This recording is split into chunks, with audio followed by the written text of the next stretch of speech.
Assalamualaikum warahmatullahi wabarakatuh. Selamat siang anak-anakku. Kita bertemu lagi dalam proses pembelajaran daring. Dan sekarang mata pelajaran kali ini adalah BK, bimbingan dan konseling. Materi kita kali ini adalah mengenai gaya belajar. Yuk kita intip dulu, apa sih pengertian gaya belajar? Pengertian gaya belajar menurut Bobby De Porter adalah kombinasi dari bagaimana ia menyerap dan kemudian mengatur serta mengolah informasi. Sedangkan menurut Adi W. Gunawan, gaya belajar adalah cara yang lebih kita sukai dalam melakukan kegiatan berpikir, memproses, dan mengerti suatu informasi. Ada berapa macam gaya belajar? Ada 3 macam gaya belajar. Yang pertama adalah secara visual, yaitu belajar dengan cara melihat. Yang kedua, belajar secara auditori, maksudnya dengan mendengar atau melalui pendengaran. Yang ketiga, belajar secara kinestetik atau bergerak. Yuk, sekarang kita bahas satu persatu pengertian dari macam-macam gaya belajar ini. Yang pertama, gaya belajar visual atau melihat adalah dengan cara melihat sehingga mata memegang peranan penting. Maksudnya di sini adalah orang yang memiliki gaya belajar visual, dia lebih senang belajarnya dengan melihat. Apa aja yang biasanya dilihat? Poster, peta, diagram, grafik, dan lain-lainnya. Jadi dia senangnya mengamati dan melihat. Dengan cara mengamati dan melihat, proses belajar mengajar cepat ditangkap oleh dia. Apa aja orang-orang yang memiliki ciri gaya belajar visual? Yang pertama, lebih mudah mengingat dengan cara melihat. Jadi dia hanya perlu melihat, itu informasi sudah terekam dengan baik di kepalanya, di otaknya. Yang kedua, lebih suka membaca daripada dibacakan. Dia nggak suka dibacain. Dia lebih senang dia sendiri yang membaca. Karena dengan dia membaca, dia melihat huruf-huruf yang ada di dalam buku. Dan itu lebih mudah buat dia untuk merekam informasi. Yang ketiga adalah rapih dan teratur. Biasanya orang yang memiliki gaya belajar visual, dia itu rapi, semuanya tersusun dengan kegiatannya itu tersusun dengan rapi, mempunyai sistematika yang bagus. Nah, biasanya mereka ini mempunyai catatan yang rapi. Karena apa? Dia mudah mengingat dengan melihat dan membaca. Kalau dia lihat tulisannya jelek, tulisannya nggak rapi, dia mau baca juga males. Jadi dia harus rapi. Yang keempat, biasanya tidak terganggu oleh keributan. Maksudnya, nggak peduli di luar ribut, nggak perlu ada musik sekencang-kencangnya, dia tetap bisa fokus asal dia bisa melihat. Gitu. Jadi konsentrasinya dia tidak karena musik atau dengan sesuatu yang dia dengar, tapi dia bisa konsentrasi kalau dia bisa melihat. Itu adalah ciri-ciri orang yang memiliki gaya belajar visual. Yang terakhir, mempunyai masalah untuk mengingat informasi verbal. Nah, dia susah tuh kalau harus ngomong, harus berbicara, menjelaskan, buat dia susah gitu. Karena dia biasanya lebih suka sesuatu dengan cara diamati, bukan diungkapkan.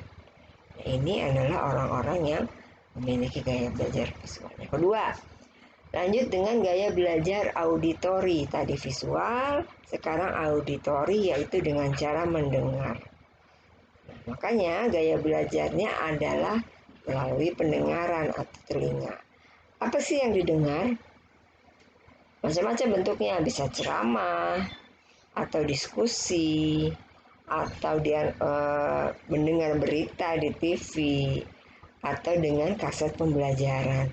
Jadi orang-orang yang mempunyai gaya belajar auditori, dia lebih mudah hafal kalau misalnya dia rekam materi pembelajaran terus dia dengerin, akan lebih cepat dia hafal. Itu karena dia melalui pendengaran, caranya dia bisa fokus atas konsentrasi terhadap informasi yang dia terima. Sekarang ciri-ciri orang yang dengan pembelajaran auditori. Yang pertama, lebih mudah mengingat dengan cara mendengar daripada melihat. Nah, seperti yang Bunda bilang tadi, dia lebih cepat kalau dia dengar. Jadi mungkin orang-orang yang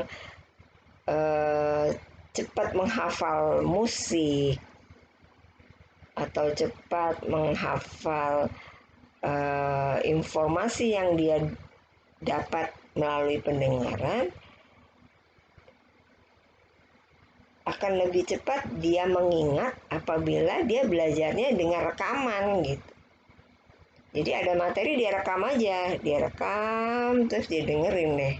Itu lebih cepat dia untuk mengingat. Yang kedua, mudah terganggu oleh keributan. Nah, ini bedanya dengan yang tadi visual. Kalau yang auditori, dia gampang terganggu konsentrasinya kalau ada musik, kalau ada sesuatu yang keributan, udah langsung pecah deh konsentrasinya.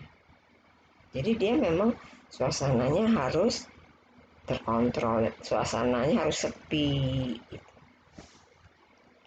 Yang ketiga, suka berbicara, berdiskusi, dan menjelaskan sesuatu secara panjang lebar. Nah, orang yang suka ngobrol, orang yang suka bercerita, itu biasanya dia mudah menerima pelajaran dengan auditori atau dengan mendengar. Yang keempat, senang membaca dengan keras dan mendengarkan. Jadi dia senang dengar orang cerita, dan dia juga senang kalau disuruh ceritain lagi. Tadi kamu habis dengerin saya cerita, coba ceritain lagi. Oh, dia senang banget. Itu bisa, misalnya kamu cerita ke dia 1 jam, dia bisa ceritanya bisa 3 jam.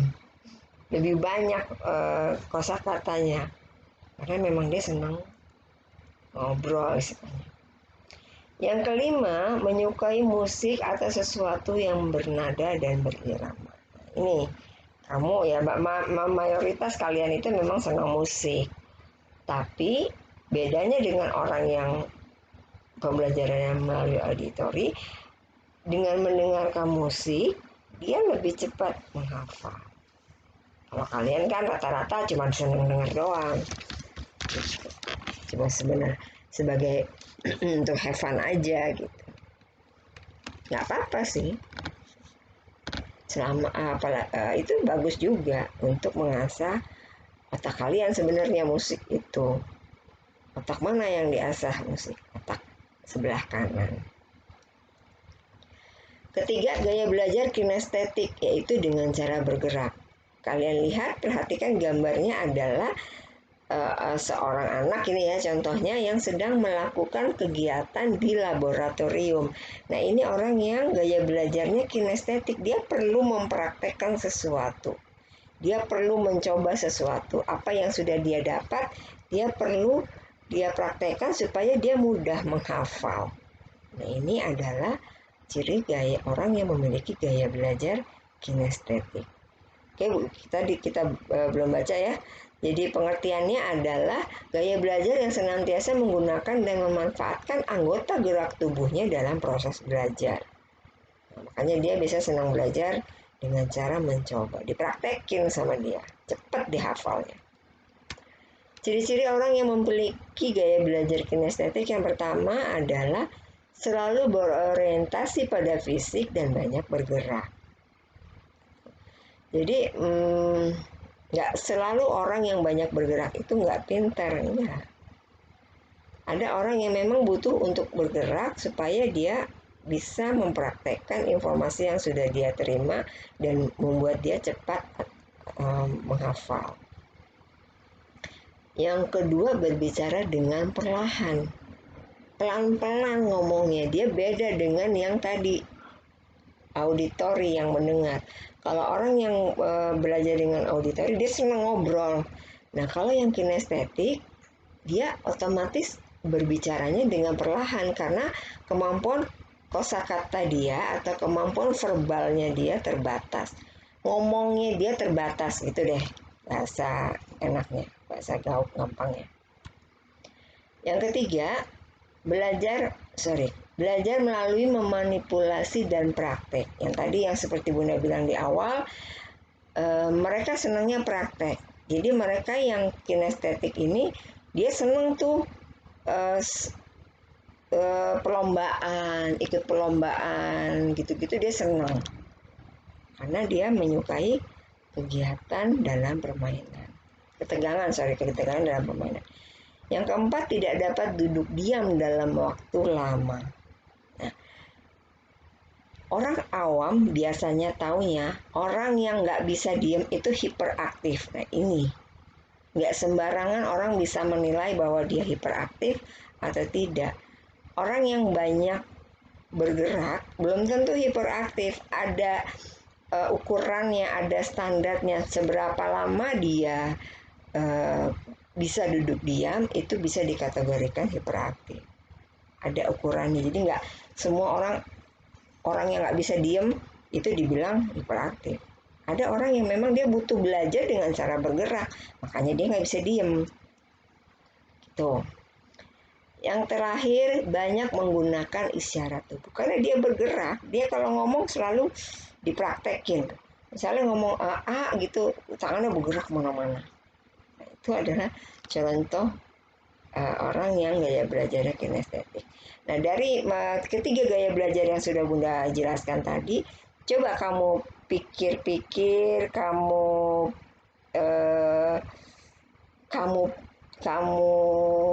kamu analisa diri kamu sendiri, kira-kira kamu itu orangnya yang seperti apa?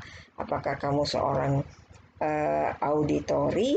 Apakah kamu seorang visual? Apakah kamu seorang kinestetik? Gitu. Dengan kamu tahu bahwa oh ternyata saya ini kalau denger lagu cepet hafal. Kamu bisa ubah gaya belajar kamu. Model rekaman aja kan sekarang kamu ada handphone, bisa ngerekam. Kamu rekam dulu materi-materi, nanti kamu sambil jalan, sambil apa, sambil dengerin. Itu lebih cepat kamu hafal. Atau kamu yang modelnya visual, ya udah banyak baca. Salah satu caranya, nggak bisa itu dengan cara musik, nggak apal-apal kamu mau ngikutin gayanya orang kinestetik, nggak bisa. Kamu mau ngikutin gayanya orang auditori dengan cara direkam gitu susah, nggak hafal-hafal. Jadi kamu kenali diri kamu ini seorang yang memiliki gaya belajar yang mana. Oke, tugasnya adalah kalian catat materi tentang gaya belajar yang tadi sudah Bunda sampaikan. Kirim hasil ringkasannya atau rangkumannya di Google Class atau di WA Bunda seperti biasanya. Oke, sekian aja materi pembelajaran kali ini. Pesan Bunda selalu semangat sehat, tetap di rumah, patuhi peraturan pemerintah, patuhi selalu menerapkan protokol kesehatan untuk mencegah COVID-19. Selamat siang, semangat terus. Assalamualaikum warahmatullahi wabarakatuh.